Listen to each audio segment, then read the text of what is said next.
Hey friends, it's Melvin. Thanks for tuning into this episode. Here's just a few quick things I wanted to notify you guys about before we get started. First up, very soon, new episodes will be releasing Wednesday mornings rather than Tuesday. So don't panic if you don't see a new episode on Tuesday. Just wait a little longer and you'll see it in your feed.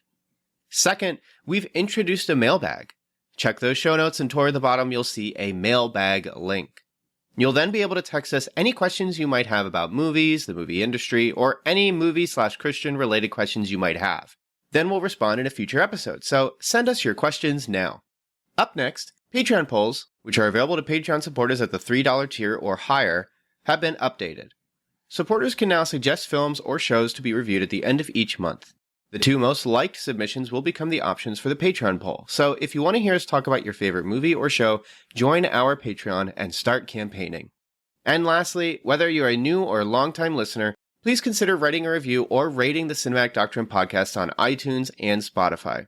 Apart from financially supporting on Patreon, these are the two most helpful ways to support the show. And that's it. Enjoy the episode.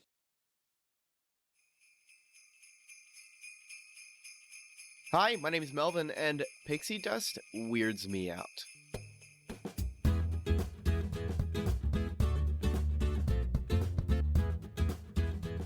Welcome to Cinematic Doctrine, a Christian movie podcast that seeks to encourage and equip Christians to engage and reform the culture of cinema.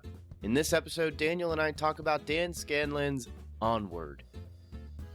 This movie was chosen by the lovely Patreon supporters who support Cinematic Doctrine with a small monthly donation. For as little as $3 a month, you too can have the opportunity to vote for a movie we discuss at the end of each month by heading over to Cinematic Doctrine's Patreon. A link will be available in the show notes. Advertised as Pixar's return to a release schedule of original properties, lots of people had high hopes for Onward. Then, coronavirus ruined everything, as we've known it to do, and theaters shut down rightly 2 weeks after its theater debut. Disney saved the day by making it available to the masses soon after, and the world got a taste of Pixar's latest flick. That is, until Soul releases like a day from this episode's release, and we get a taste of another Pixar flick. But we're listening to this episode, not a Soul episode, so let's talk about Onward. After giving you all the technical details regarding Onward, Daniel kicks off with his comprehensive thoughts on the film, and how Pixar simply has a knack for producing genuine, heartfelt, and engaging stories no matter the setting. Not only that, the two of us meditate on the idea that, at its core, Onward is pretty melancholy for a kids' film, and how another animated feature from 2020, The Willoughbys, also has a melancholy yet hopeful premise for a PG flick. Then we engage what is probably Cinematic Doctrine's longest trivia section, as we list off every little hidden detail we could find in Onward. From the creative fantasy puns Pixar employs, to the myriad of references to other Pixar properties, we've got you covered. And don't worry, we also have some behind-the-scenes trivia regarding the development of Onward too, so stick around for that. And lastly, I asked Daniel what it is about the ending to Onward that spoke to him so deeply, and the two of us dig into its themes of wrestling with loss and overcoming hardship through brotherly love. I also asked Daniel what he thinks about the use of magic as a plot device, considering the apprehension most Christians have toward the modern usage and portrayal of magic in fiction. Without further ado, here's our discussion on Onward. Today's film, selected by our Patreon supporters, is 2020's Onward, directed by Dan Scanlon. I think I'm saying that correctly. Director of Monsters University, as well as working behind the scenes on multiple different Pixar films. It's written by Dan Scanlon, Jason Headley, and Keith Bunin. Starring Tom Holland, Chris Pratt, Julia Louis-Dreyfus, Octavia Spencer, and Mel Rodriguez. The film follows two suburban teenagers living in a fantasy world that formerly used to be filled with magic and monsters in its quests, but has since been replaced with the modern convenience of electronics and electricity. However, when the boy's father, who has since passed away, leaves behind a magic staff as well as an ability to possibly bring him back, the two brothers embark on a journey to spend one day with their father. MPA rating for Onward is rated PG for action, peril, and some thematic elements. Now, lots of PG-style magic and physical violence takes place, as well as some peril and fear with regard to like magical traps or adventurous feats. The film feels like a quest one may play in Dungeons & Dragons or a Bethesda RPG video game, although obviously not containing the graphic content you may see in both those fantastical and magical properties. Thematic elements, as we mentioned before in the show, typically just means non-characterized or non-specific emotionally charged sequences or moments. As the film is about two young men trying to spend one more day with their deceased father, that alone brings along emotional thoughts of one's own deceased parents. Also, anyone who empathizes with the lead characters will find this film emotionally effective as we watch them seek a way to complete the spell and see their dad before sundown. As the spell will wear off by then. Not only this, but you'll see how they like emotionally connect with each other or disconnect as they reconcile what it means to be young men whose birth father died at a young age. So there's your thematic elements. Now, considering the premise and setting of the film, it goes without saying that Onward contains magic as a world building mechanic. This may be upsetting to some Christian viewers as Deuteronomy 18:9 through 11 details a series of abominable practices that people of God are to stay away from. These include, and bear with me, this is just what's listed there, and it makes sense, but child sacrifice is the number one. I'm pretty sure we're good there. But practicing divinations, telling fortunes, interpreting omens, sorcery, charming, or acting as a medium or necromancer. Now, as Onward has characters casting spells and seeking to resurrect their dad for one day, this right off the bat looks as though it's in contrast with the Lord what he's talking about. We'll likely discuss this in the episode as we move forward, but we 100% believe this should be in the content awareness section, so there you go. Alongside this, there's some iconography throughout the film that may be bothersome, such as the patches on Bailey's shirt and car. Lastly, there was hubbub about a scene where a character alludes to a same-sex relationship. It's so short that Disney can trim the scene when screening and distributing the film in foreign countries where same-sex relationships are illegal, which it has, as most foreign dubs either say sister or partner. So if this doesn't get you cynical about capitalism, I don't know what will. But Daniel, why don't you get started with my favorite part of every podcast, our call to action? Leave a review on iTunes, Podchaser, or wherever you listen. Follow our social media, Facebook or Twitter, and our Instagram. And join our Facebook group called Cinematic Doctrine Group. If you request to join, please mention that you found us through our podcast. Check our other shows under the same feed, Trailer Talk and Monthly Movie News, as well as our curated content on our website, cinematicdoctrine.com, where we have written long-form essays as well as opinion pieces. Check out a recent piece from Carter talking about a optimistic look at the future of cinema given the current state of streaming. Support us on Patreon as low as $3 a month, where you gain access to exclusive voting privileges, such as this episode you're listening to right now, as well as the exclusive podcast show simply titled The Pre-Show. So Dan, what are you thinking about Onward? I mean, this this was kind of like the last movie a lot of people saw in theaters in general, and for some people it was like probably their number one movie of the year, as most Pixar movies go. Until, of course, Soul comes out in 2 days and maybe changes people's minds. But we are recording this 2 days before Christmas. So. Yes, we are. And hopefully it's out before Christmas. Probably will be. But yeah, what are you thinking about Onward? I guess you probably had a lot of time to sit on this one. So yeah, I saw Onward shortly after it debuted on Disney Plus, I believe, if I'm remembering the timeline correctly. It was one of the first films that I watched with my wife after coming back from working at a hospital and stuff. So that probably shaded my opinion of the film much more positively, simply because it was the first movie that I got to sit down on my couch with my wife and not have to worry about our mortality or pandemic or anything. And I'm sure Onward was preferable to like Da 5 Bloods in terms of like mood setting, because I think those kind of were on streaming at the same time. Yeah, couldn't imagine working at a hospital and being like, wow, I want to watch this challenging historical criticism.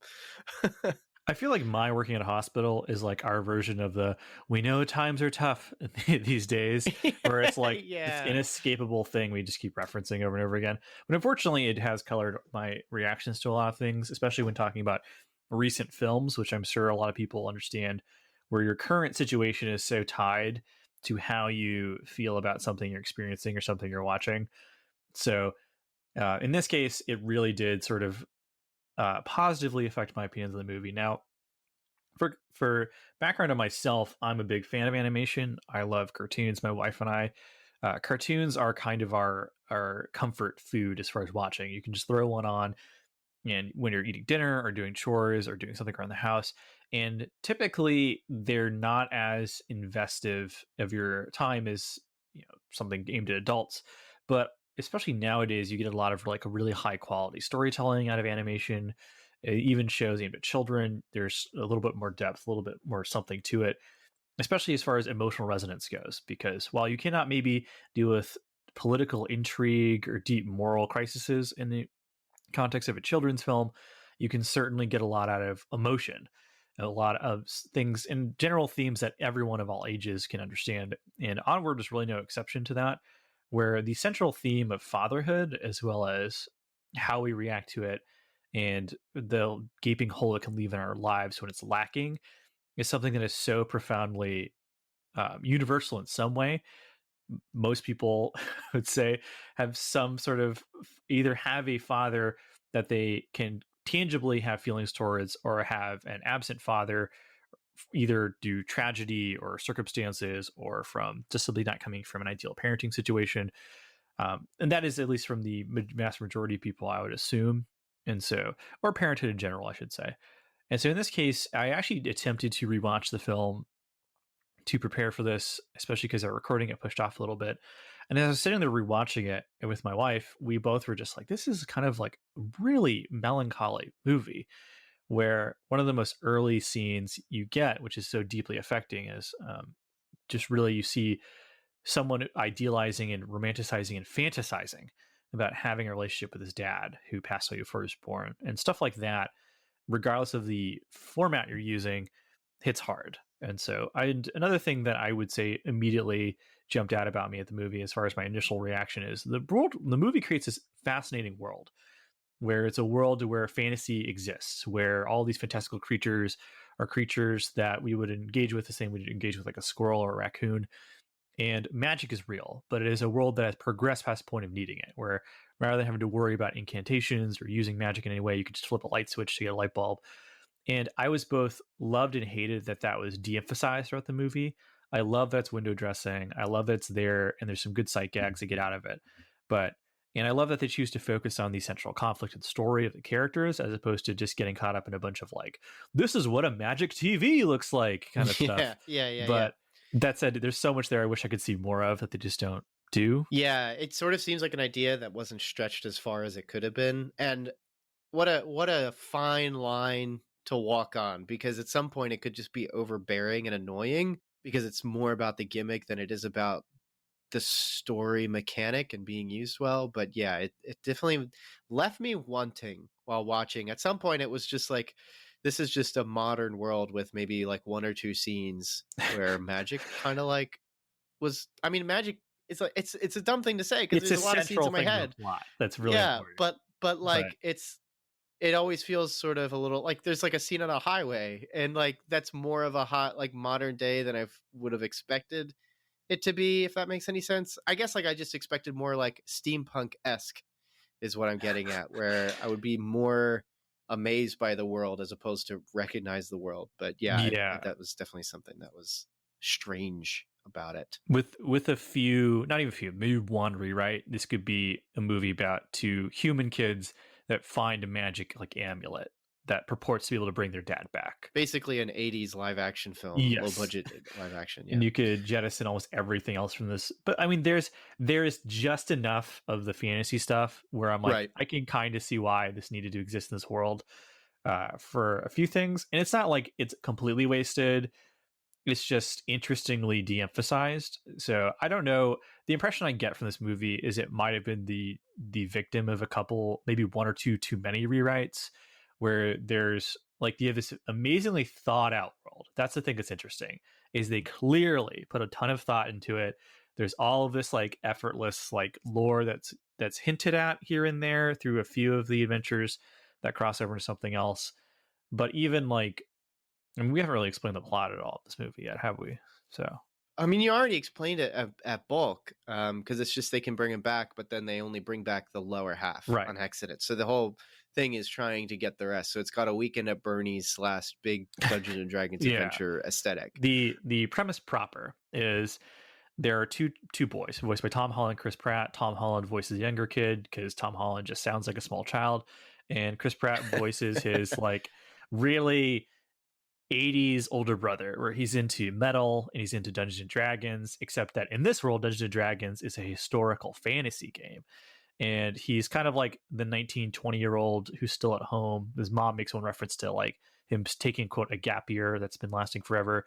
And their single mom is wonderfully voiced by Julia Louis-Dreyfus. Elaine from Seinfeld, she's also in Veep, who just does an incredible job with the somewhat limited role she's given. I actually really like the mom character in this. And on Tom Holland's 16th birthday, he gets a present that his dad left behind because his father was sick and that knew he was dying. It's implied that he sort of started researching the old ways, which is the magic that people used to believe in and hold on to. And so they attempt this spell that he leaves behind via a staff and a gem. And the spell doesn't fully work because they're kids and they only bring back his legs. And that uses up the gem. So they have to go find another gem before the spell wears off and their dad goes back to whatever afterlife exists in this fantasy world. And this premise, if this sounds like a kind of heavy premise for a children's show or movie, I should say, it kind of is in that there's this underlying deep sadness to the story that I really enjoy. But it was interesting that like the moments where they kind of bring it back, it hits so hard, where one of the great early sequences of this movie is on his 16th birthday, Tom Holland's character wears his dad's sweater from college and he runs into an old college friend who talks about how great his dad is. And so he resolves to be like his dad for the day. So he writes out a to-do list. And throughout the day, he fails all these things. He's not assertive. He fails his driver's test. He can't even like invite kids to his birthday party because he's so nervous. And anyone who has social anxiety will deeply relate to that scene. And he realizes he's nothing like his dad. And then in the penultimate moment of this sequence is that he has an old recording of his dad where his dad's having a conversation with his mom. And he's listened to it so many times. He's memorized the conversation and he can act out a conversation with his dad. And it's this achingly sad scene. And that stuff is so strong.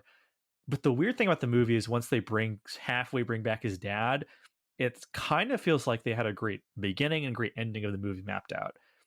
And they weren't really sure what to fill the middle with it because they go on this quest. And it's just like, there's not really a ton of comedy with his dad because you think it's going to be like a Weekend at Bernie's thing. And then weirdly, they don't do a lot with his dad being there. He just sort of sits in the back of the van half the time, flies around. He's basically just a prop that exists in the world. There's one or two moments where they really use it effectively, and for the most part you almost forget that it's there. It's really odd that's kind of a thing in the movie. I mean, we'll get to the ending eventually, and which I think is just really, really strong. But I mean, what did you think of the movie? I've been talking over you this whole time. The long-standing kind of melancholy in a kids movie reminds me. Did you watch the Willoughbys on Netflix in the beginning of the year? I did not know. So that's good. I really enjoyed that one. And the premise of the Willoughbys is a foster family is basic. No, it's not foster. The kickstarting complicating incident is these kids decide we're going to orphan ourselves. so they decide to like concoct ways to basically kill their parents. But obviously it's a PG film, so it does this like in a goofy way. Like they send their parents off on a trip where they get like an expense paid trip to all the most dangerous places on the earth. So then you get some funny hijinks of like their parents are in these places surviving all of the time. So it's kind of fun. That sounds awesome. But there's again that constant melancholy of like, this is really sad. Like these are kids who want to be loved by their parents, can't, so they just reserve themselves to be like, well, legally we can't get new parents, so we'll just make it possible. And I think what I like about those ideas and taking them in a sort of a dramatic and hyperbolized comedic childishly acceptable way is that there's a lot of people who have grown up that way and wished for like maybe a story or maybe somebody to tell them how to like live that life. There are my mom was a foster child and she didn't exactly get taught how to be a foster child and deal with foster child emotions and stuff like that. And then she got older and now she's doing great. She's killing it. There's a really emotional time where me and my family were just sitting downstairs in the living room silently. And she just said like, I just praise God. I'm so thankful that I get to sit here with a family that I never thought I would ever have. And so but it was like a thing where like she just never thought she'd have it because growing up, her life was never shown what it's like to persevere and get through being a foster child. And so these types of stories of like persevering through painfully difficult and hard things that as children you shouldn't have to put up with or deal with or suffer through, such as the loss of a parent or a dad, and not being able to be taught how to live your life. So like how, what's his name? Ian, I think. Tom Holland's character's name is Ian. Yeah, that sounds right. Yeah.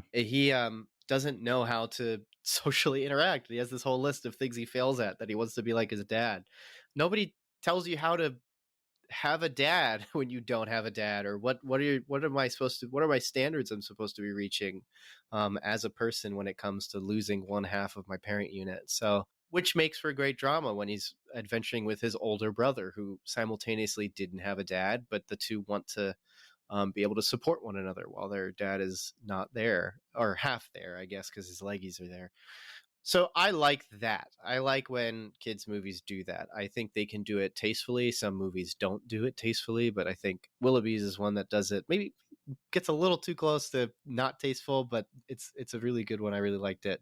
Actually liked it, I think, better than this one, than Onward. But Onward, I think, does it effectively well. But also, I agree. The middle bits kind of lost my interest. It was really slowing down for me. I liked the beginning and the end. I really like the ending as well in terms of payoff. I think it pays off really well. I think it's really good that it pays off well because the middle bits are so nothing. You know what I mean? Right. Yeah. Of course you do, because you didn't like it either. So at least not as much as the rest. So yeah, it's like taking, like, you have these two pieces of really good toast and then like a single slice of American cheese, but it's not even like fresh cut deli American cheese. It's like wrapped in cellophane kind of American cheese. It's the really bad stuff. That's kind of what this feels like. Not even grilled, even. It's just like still cold. You just got it out of the fridge. Like the heat from the toast just kind of melted a little bit. Yeah. Yeah, and maybe there's still a piece of plastic on it. It's just not good. But like, again, the toast is great, and so you endure. Yeah, which isn't to say it's like worth. Like, I'm not saying the end middle of the movie is horrible. I'm just having a good time describing it. Yeah, it's just strangely inert. Like, and that's difficult when you have such perfect animation. Where Pixar is like, we know what we're doing. Like Willoughby's has good and creative animation because they can't rely on the borderline realism that Pixar animation at this point handles, where everything looks real except for the actual characters. Everything looks like a genuine real life location, and then you have these animated toys walking around at this point, and it's not even Toy Story. Har har. So yeah, I don't really have much else to say, man. I mean, I think it's that's I stepped away with it enjoying it, but it's not my favorite in terms of PG family focused films. I thought Willoughby's was a little bit more engaging, so, and those are the only two that I think I've watched. What a weird sort of Willoughby's episode that we've so far created. So whoops, my bad, guys. But yeah, I haven't even rewatched that one. It's just the two of them have similar vibes of like, here is a kids movie that's kind of challenging and melancholy, but they're both really fun and accessible. So, but yeah, Onward, it's a good time. I know you're more the Pixar guy out of the two of us. I think we've talked previously how, like, yeah, it was actually our Onward trailer talk where I was like, yeah, I haven't watched a Pixar in years. And you're like, what? Which is crazy. It's just crazy. So I saw Incredibles 2. I was kind of disappointed with it. My wife was really disappointed with it. So it was just like, oh yeah, that was okay. I was a little disappointed with that too. It wasn't. That's because it was weird. It was like the exact opposite from, in terms of message and theming, as the first film. So it was really strange. Incredibles 2, it was okay. Not the best. But I mean, I don't know if like you want to get into spoilers for Onward, but I will say that, you know, like we both have said, that the beginning and ending are both very, very strong. And I think in some ways the journey there are payoffs here and there for that characterization. Like there's some, you know, along the way, as all kind of road trip buddy movies go, there's some nice conversations. There's some, the brothers bond really well. I actually like the subplot with the mom and this other character that we introduced throughout the movie, because I like that their mom is like, who she's dating. No, there's like another character that gets introduced, the Manticore that runs Corey. The tavern. Yeah. They call her Corey because she's a manticore. Ha ha ha. Yeah. Get it? And like, I like their subplot because like, I like that their mother is simultaneously like very much a mom. Super worried about them. Yeah. Super worried about her kids. Doesn't quite understand all this like weird stuff they're into, but is also very capable and will just go to the ends of the earth for her kids. And like I said, Julia Louis-Dreyfus has this like pitch perfect vocal performance for the character, where like Tom Holland and Chris Pratt are barely voice acting. They're just kind of like accenting aspects of their own voice, where Tom Holland's a little more high pitched and nasally, and Chris Pratt's a little more animated. but even then, it's very just Chris Pratt. So, Right. but like, there's so many like great little moments throughout the movie that I think definitely makes it worth the watch. If you're just listening to figure out if it's good, you should see it. It's an animated Pixar film that if you have Disney Plus, it's on there for free. Pixar has not made like a bad out and out bad movie, I don't think, except maybe like Cars 3.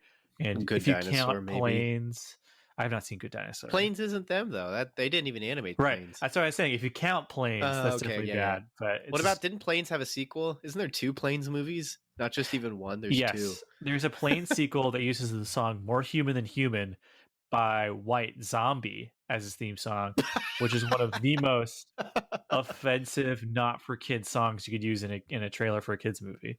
It's like when they used "Semi Charmed Life" by Third Eye Blind in trailers for the Tigger movie. It's like that song's about doing crystal meth. Like, what are you doing? Like, or they used "Without Me" by Eminem for like the Gru, like one of the Minions movies, but they could only like use Gangster's like 30 Paradise with Sonic the Hedgehog. Yeah, but that song's not inappropriate. But Like, that was just weird. But it kind of fit the vibe of like, yep, this makes sense for Sonic at this point. isn't this dumb? What do you expect? Come on, it's a Sonic movie, you know. the pure dissonance that is Sonic the Hedgehog. It always comes back to Sonic. Man, Sonic better get that Oscar. It's got to get that Oscar. So basically, the first, the large. You wrote a lot of trivia down, but a lot of this is like cute background gags, as you would expect. There are a ton of mythological and fantasy like puns and wordplay and references. Here's a few of what are probably innumerable background details. First, we see a centaur, which in itself is pretty funny, playing an arcade game called. Now, I hope you're sitting down because this is wild. Tie down your wigs because they'll be fully blown off. It's called Prance Prance Revolution, which, if you don't know this, that is a reference to Dance Dance Revolution, which is a video game. Do you feel like that's like fantasy cultural appropriation to specifically title it Prance Prance Revolution? Because that's basically saying we only made this, well, not cultural appropriation, just discriminating. Because the title makes me think it's only made for centaurs and centaurs only.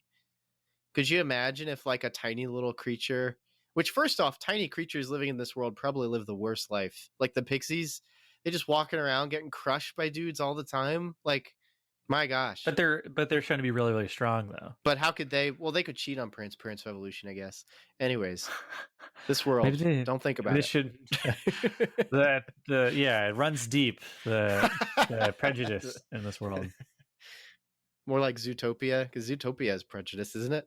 That's all that thing is about. So. You haven't seen Zootopia? No, I haven't seen like any Pixar. Sorry talking about the Willoughbys so much. It's the only anime movie you've seen in the last like 10 years. What's the second bit of trivia we got going on, Melvin? There are drinks called Mountain Doom, Cloak and Cola, Saturade, which I'll correlate to Mountain Dew, Coca-Cola, and Gatorade. Blows your mind, man. And then you got Pixie Sticks, clear play on the candy Pixie Sticks. And if you look close enough, the contents of Pixie Sticks is entirely pixie dust, which feels a little weird because that's just like dandruff, pixie dandruff. It's kind of gross. Could you just imagine someone just marketing their like cousin's dandruff? There's also a dish soap called Aurora, a word whose synonym is Dawn, which is a real life dish soap product. So you got that. Kraken legs are offered on the menu at the Manticore's Tavern, probably a play on frog legs. There's a brand of products called Longbottom, sold at the gas station, which is a name familiar to those who like, I don't know, something called Lord of the Rings and another thing called Harry Potter. I don't know. I don't know what those are. Pretty good. There's a product called Way Strong used by Laurel, which, by the way, that's the mom's name, which isn't really a pun since Way is the actual name of a real life thing, but still cute nonetheless. There's a cereal called Trolleos, which is probably just Cheerios. Gas station magic beans can be purchased, which I think just is such a disgusting thing to think of. Like, I bought my gas station magic beans. Clear reference to Jack and the Beanstalk, though. One of the pixies is named Mustard Seed, which is the name given to a fairy in William Shakespeare's A Midsummer's Night's Dream. When Ian and Barley leave for their adventure, there's a note left for Laurel. The note is addressed to Mom, but it's written upside down like WOW, which is typically the verbalized acronym for World of Warcraft.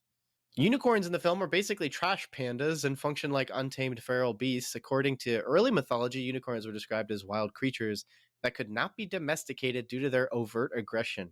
Modern day Unicorns are often depicted as precious creatures who are beautiful and very prim, and that it would be immoral and unethical to tame a unicorn, let alone kill one.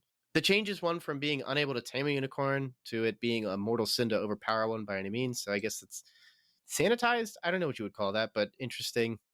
The toll booth or troll booth features a troll who works for under the bridge transportation, an obvious reference to how trolls function in fairy tales. They'll often hide in the underpass and make you pay a toll, a toll troll. That or a riddle, which is also a form of payment for the toll in Onward, either cash or a riddle. Laurel buys milk that's from Aldumla Dairies.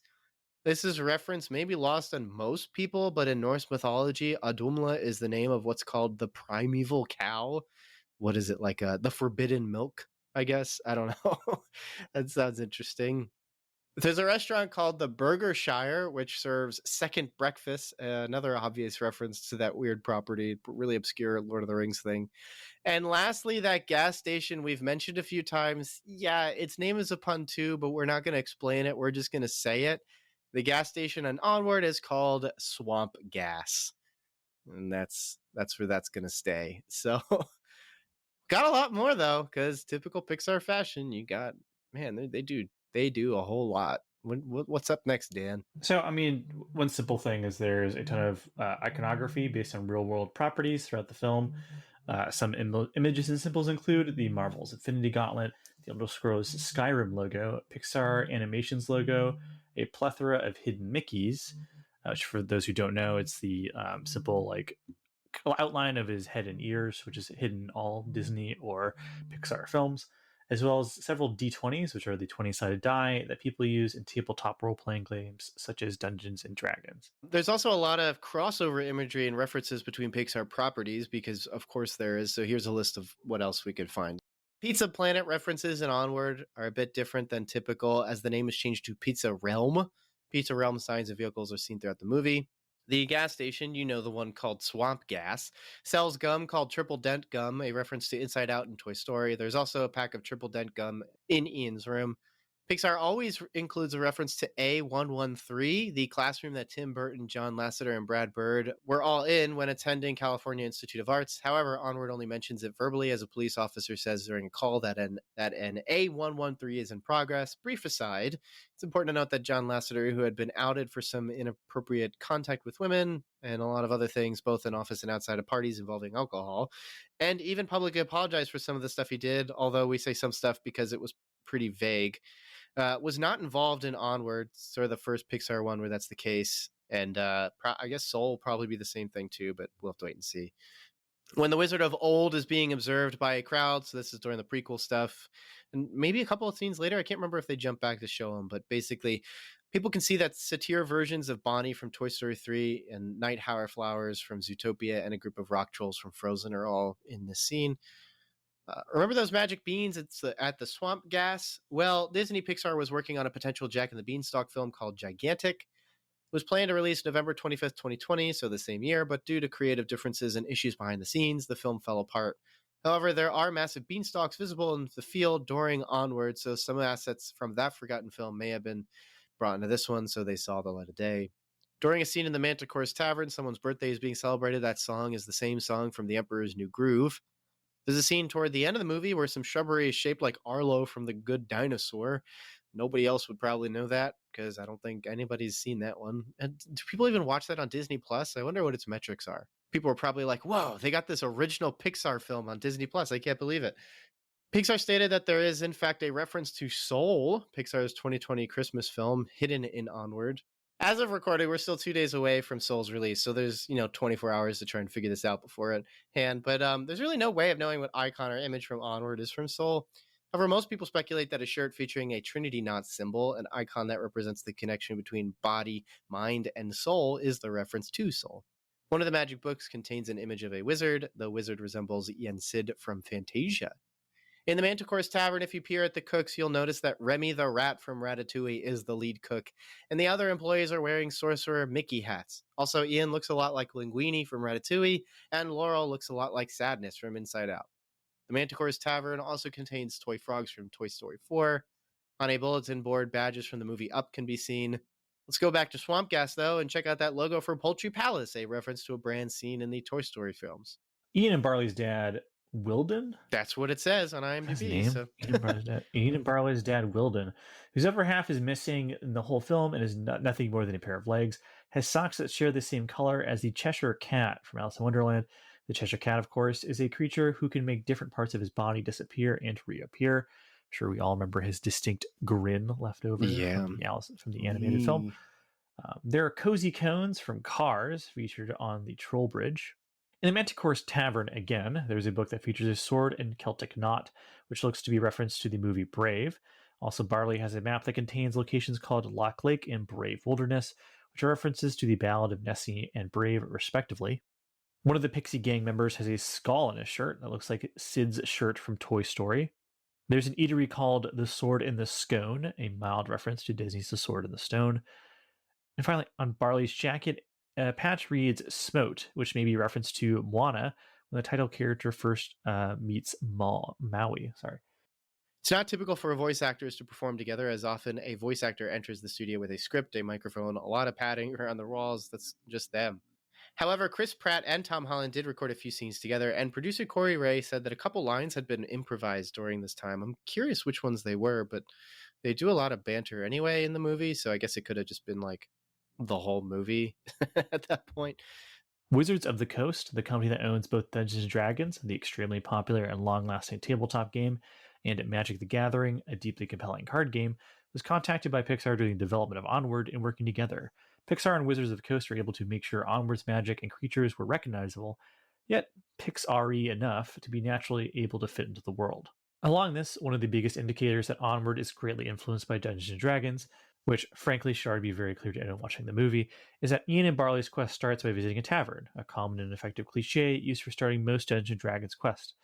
Taverns usually a place where people can talk, gossip, trade information, and other such complicating incidents can occur. Onward was in production stages for roughly 6 years. An early draft was about 2 scientists trying to revive their dead father, Frankenstein style, one piece at a time. To add to the drama of the story, their father would have died because he himself was trying to communicate with the dead. That would have been interesting. That would have. And actually, it also adds a lot of credence to my thing about, like, if this movie feels rewritten a bunch of times. I just didn't realize it was had been taken so many forms for so long. Yeah. Screenwriter and director Dan Scanlon was inspired to write Onward after finding and listening to an old audio tape his father had recorded. Makes sense. Scanlon's father had died when he was 1 year old and found inspiration for Onward in the question, who was my father? That actually makes a lot of sense. That definitely breathes into the story. Also, it makes sense why that one scene is so effectively done. Onward is one of the earliest movies impacted by the coronavirus pandemic. Couldn't get through this without mentioning this part. In these troubling times, we know Christmas is going to be a little different this year. Releasing in theaters on February 21st, it was only a matter of time before the initial pandemic shutdowns would occur March 12th. Shutdowns that required theaters, restaurants, event halls, and other public places to close out for fear of spreading this new, unknown virus. While some theaters that permitted easy outdoor social distances, like drive-ins and pop-ups, were still screening Onward, Disney made the film available on PVOD on March 20th, just 2 weeks after the film had been put in theaters. On April 3rd, the movie was then made available for Disney Plus subscribers worldwide. Yeah, so there were 2 things I thought, at least so we're moving into our in-depth spoiler discussion in particular. Yeah. There were 2 things I wanted to talk about, and really just because, like, I have an episode on Halloween Town last year where I talked about magic and how modern day magic, the term magic, is very different to biblical time uses of words like sorcery, divination, and magic, although with the way white rich women engage those stones, I guess it's kind of the same, but them stones, can't believe it. I kind of dug into that a little bit, but I'd be interested to hear how, 2 things. One, why you like the ending so much. Well, I mean, I like it too. I don't want that to sound accusatory. Why do you like this movie, Daniel? But then 2, like, also a bit of how you interpret modern day fiction and play when it comes to things like magic, knowing that the Lord has this rule or decree for his people in the Old Testament, and then as Christians we revere the law, rightfully so, with a different way. So how do you approach that? So I mean, first, just to talk about the movie itself, I'm usually I tend to roll my eyes when movies resolution will be something along the lines of like, oh, family isn't biological. It's, the people around you or blah, blah, blah. Like, I feel like that's A, it's overplayed. B, it's can be a little easy. Like, it seems like an easy out because you don't actually have to reconcile the complicated feelings that you have towards parental figures, be they, whoever they may be and however they may have exited or affected your life or have what have you. An effective version of that actually has been in some of the recent superhero films we've seen. Shazam! Where Shazam does a really good job of this, and actually Guardians of the Galaxy, of all things, actually had a really touching view of fatherhood and parenthood in Guardians of the Galaxy 2. But Shazam actually is probably the most apt comparison, where one of the things I love is that both movies deal with this idealized version of a parent, where because they actually weren't there, they weren't physically there. In Shazam's case, the parent was there for a little bit. In this case, the parent was just gone from our central character's life entirely. And so all they have to go on is the secondhand information from other people and like pictures and recordings and so forth. And so it's like reckoning with this sort of like itself fantastical person. His father in his mind and his memories that don't exist, and the person he's fantasized about is not his dad. That is someone he's imagined. And so, and Shazam deals with this in perhaps a more like realistic and blunt kind of way, which that movie is so underrated in so many ways. But we got to cover it because it's really good. We got to talk about it sometime. But here, that's handled in a sort of a more like whimsical way, where they acknowledge that his father just wasn't there, and the person that he was thinking about for so long is this like pieced together thing in his mind. But the way they sort of resolve that, which I think is actually really neat, is throughout the film, and this is something I noticed on a rewatch, where early on you see his brother's like trying to like mess with his hair, and he shows up to school and is super embarrassing, but he can't help himself because he's just so proud of his younger brother. These are all hallmarks of an embarrassing parent, where he just like the dad who's just not aware of the fact that his gross car and his outdated music is embarrassing, and he's making his son embarrassed. The fact that they really effectively show how his brother has been like a parental figure in his life and really cares for him, as opposed to sort of like shoehorning that in, I think was really effective. It's the end message they get, where first off, he realizes, he looks at this list of all the things. So they establish that he's a kid that makes lists, which is part of why I like that initial scene early on. So this part doesn't feel like tacked on, but he makes a list of all the things he wants to do with his dad when they finally get him back together. And it's, it's a typical list. It's nothing particularly like outstanding, but throughout the course of the film, he realizes that these are all things that he's done with his brother at some point in his life, where his brother was the one who was there. He was a guy who, did all the typical play catch with your son, take your kid to school kind of stuff, while his father could not, because his father had passed away. And so that resolution to that particular aspect of it, I thought was both natural, it made sense to the story, but there was something so sweet about it, where this wasn't one of those things of like, I think the Christian thing is they're so worried that the society is trying to destroy the family, but this is a family that is the way it is just by the situation they're in, living in a world that like death exists. It is their father passed away. It's not society bringing it apart, it's sin brought the family apart by having death be something. And so this isn't the war on the nuclear family. This is just looking at a family that's experienced loss and the way that they all work together to make up for that, where both his mother and his brother have cared for him and taken care of him. And so that sort of thing of like, it's not that your brother replaced your dad, it's that he was able to sort of make up for that, and he was able to fulfill those roles in some ways, But like the second part of the resolution to this whole thing that is just so beautiful is that the younger brother, the Tom Holland character,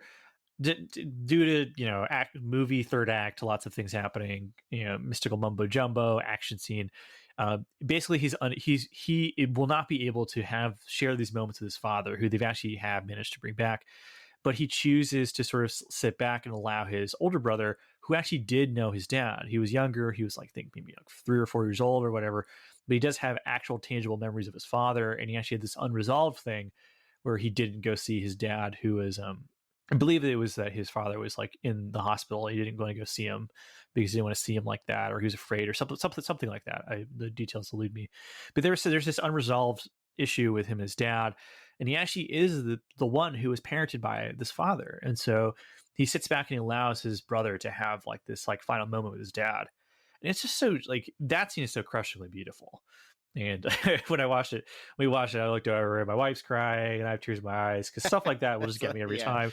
Yeah. And that just lands so well that it just completely, for me, overrides any possible issues I have with the middle act of the film, because at best it has effectively built to this climax. At worst, it doesn't detract from it. And so it really makes, for me, it makes the entire journey quest, so to speak, really worth the ride. It's worth at least a one-time watch, where this like that emotional impact, which Pixar does so well.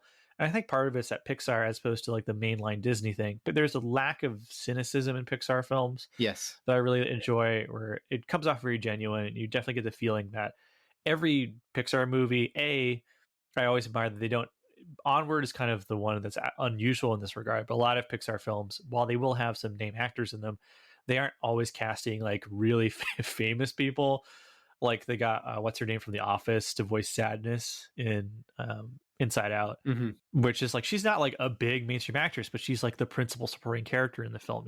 I admire that about Pixar, but also like they really seem to pick their projects and stories based on things that resonate with the creators, which, as we've seen from the trivia section, this was a story that carried a lot of weight and meaning to the person who's the primary writer and director behind it.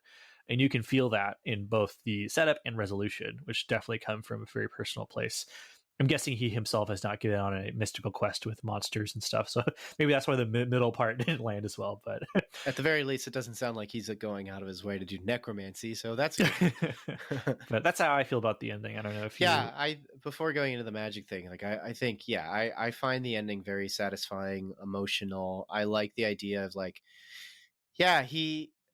it's sort of this weird thing where like Ian has a subtle selfishness to him of like wanting to know his dad and not being kind to his brother for just basically loving him. Like, like he hasn't done anything wrong, but Ian's constantly frustrated with his brother for being embarrassing. But it's like, what a sad thing, right? To just have someone be embarrassed for you. And it's like, you've done nothing wrong to them. In that sense, like maybe, okay, he's maybe not as socially aware, but like that's also fine, like if you love somebody, who cares? And so it's just it's this sweet moment of like self-sacrifice for him to be like, I'm like gifting this to you in a way. Like this whole quest was for like this was my birthday gift, right? It was Ian's birthday gift to do this, but then he in that way is giving it back to his brother, who made this entire adventure possible, because his brother's the one who can drive and knows all this Dungeons and Dragons stuff. So it's like, it's just a really, it's just a very self-sacrificial, satisfying, and effectively composed scene where after he's defeated the dragon and he's trapped in this crater. I can't remember if it's like the the inside of the made dragon, out of rocks, right? And so when they destroy it, it turns back into rocks. So it's the stones have trapped him in a little bit. Right. You get this really claustrophobic scene of immediately in the audience, like he's not going to get out. He's not going to see his dad. And so you have the mini panic of him trying to get away and get through and get out, but he can't. And so you sort of accept along with him. And then, of course, the camera remains inside the rocks, peering out to see from a distance. And what was it? There was like even sun glare. So you don't even see the dad. You don't get to see him fully. Yeah. You just have the silhouette, barely silhouette, with the bloom shining off the sun of it all. And it's just really good because, it's like, there is this idea of sort of idolizing and creating your own image of people that can be so devastating and damaging to your real world relationships. Right. This is all without having to talk about how genuine idol worship, as opposed to worship of God, actually can be so devastating and dangerous. And him doing that, it's sort of the difference between theoretically saying you believe something and having an action that proves it. And in the end, theoretically, he loves his brother, but in this moment, he's actionably loving his brother and changing. His entire character's changed from the beginning to this point. But that's what a climax is. It's a moment of decision. And so it's either a moment you see that's agreeable to their character or changes the character. And it's a very effective thing. So as far as narrative's concerned, I think the ending's just so satisfying in that way.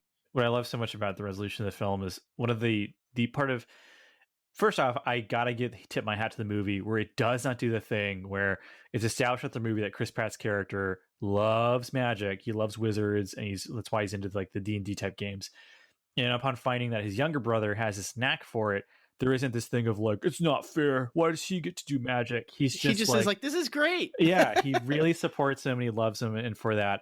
And so later in the movie, when they have this tension of like, it's revealed that Tom Holland's character Ian feels like his older brother's like a screw up, as does a lot of people in town, because he's this older, like kind of like at the delayed adolescent guy who's like still at his mom's house, still listening to hair metal, still playing during a time when parents didn't have their kids at home, and then coronavirus happens, and it's so like you're an idiot if you're not at home because you're just wasting your money. Yeah, but and so it's revealed that he thinks his brother's screw up and he's embarrassed by him, but it's like very much that kind of like, as a teenager, you don't appreciate your parents at all. You think they're embarrassing, you think they're weird.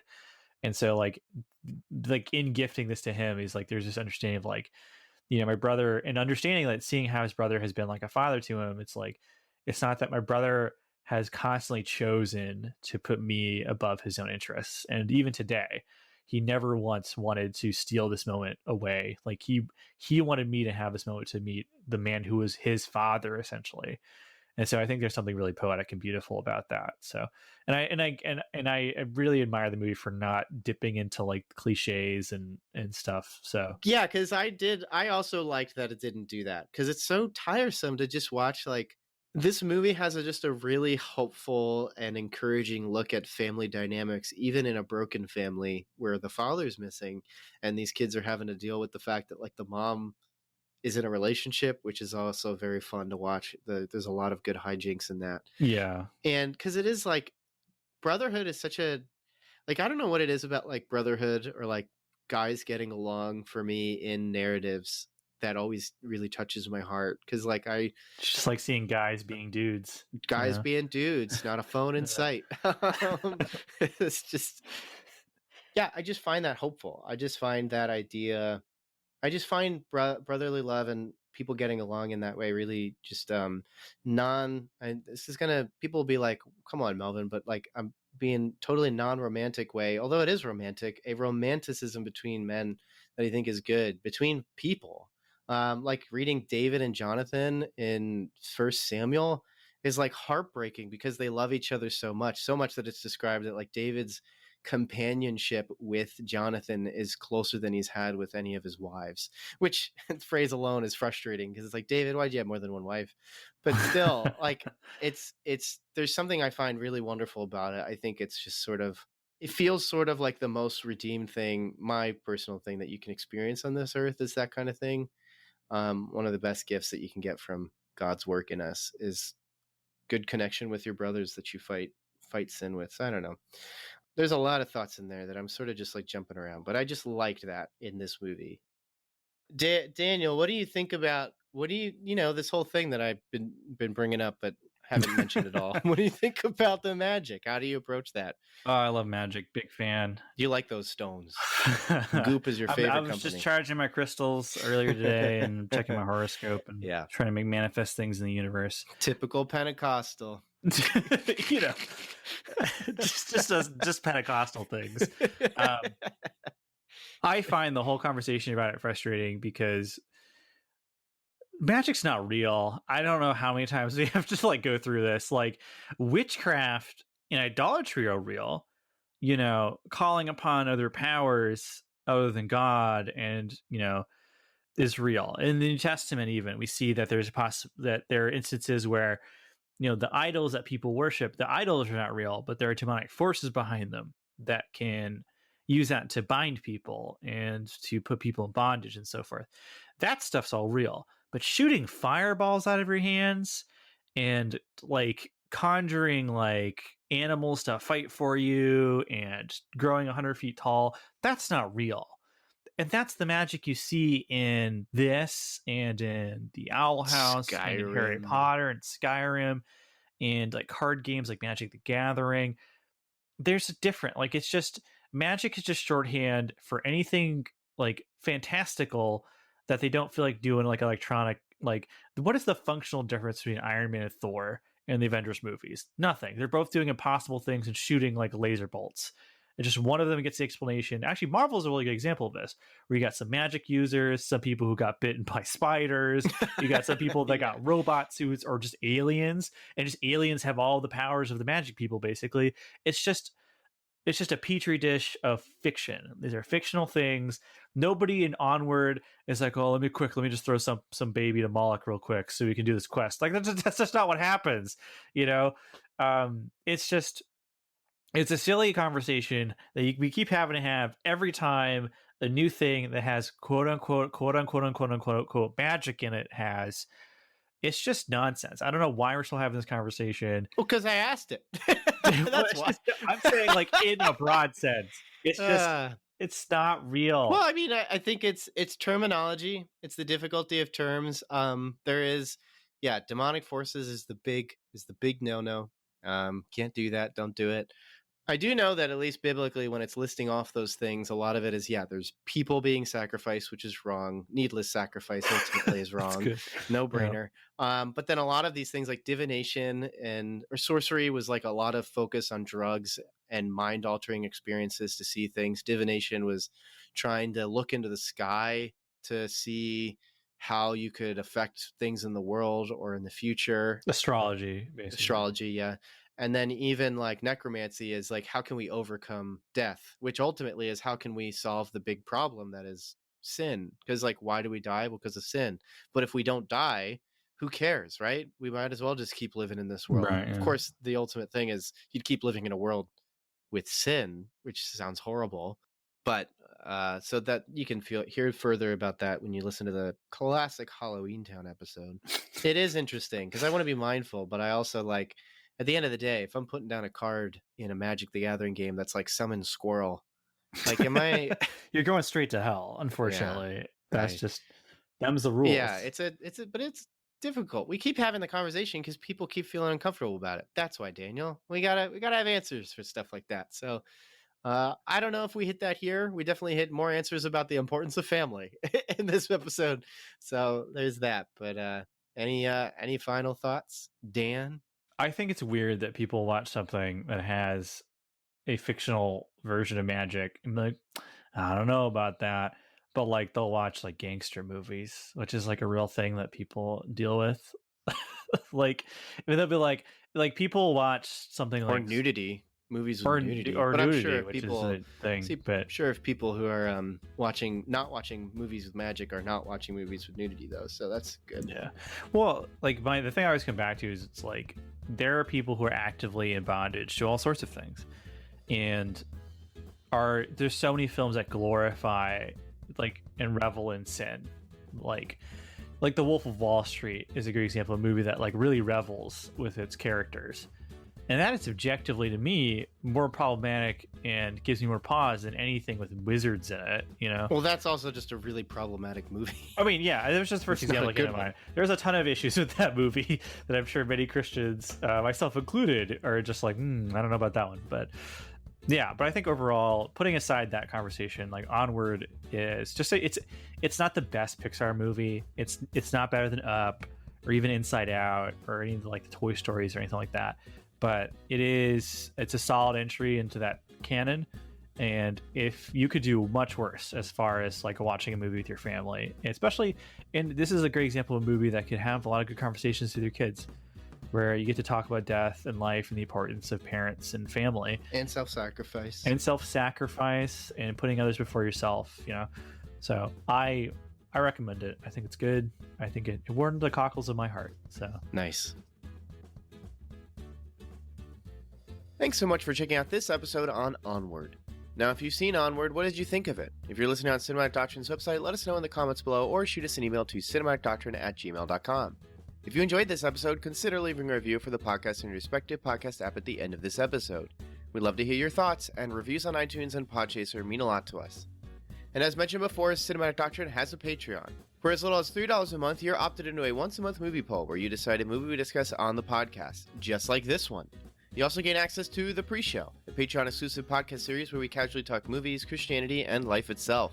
There are other unique benefits that come with supporting the podcast, so be sure to check that out at patreon.com/cinematic doctrine. A special shout out to those who supported the Art House Theater tier on Patreon. Thank you so much, Mom, Dad, Melanie, Shirley, and Thomas. You guys are the best, and your continued monetary support is greatly appreciated.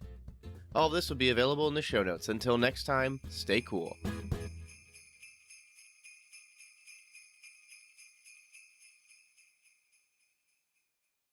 Want some Cinematic Doctrine swag?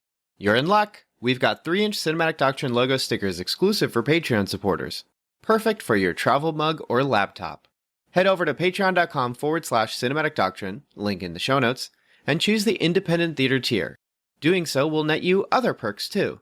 But let's be real, the podcast stickers are the coolest perk. So get yourself some podcast stickers by supporting on Patreon.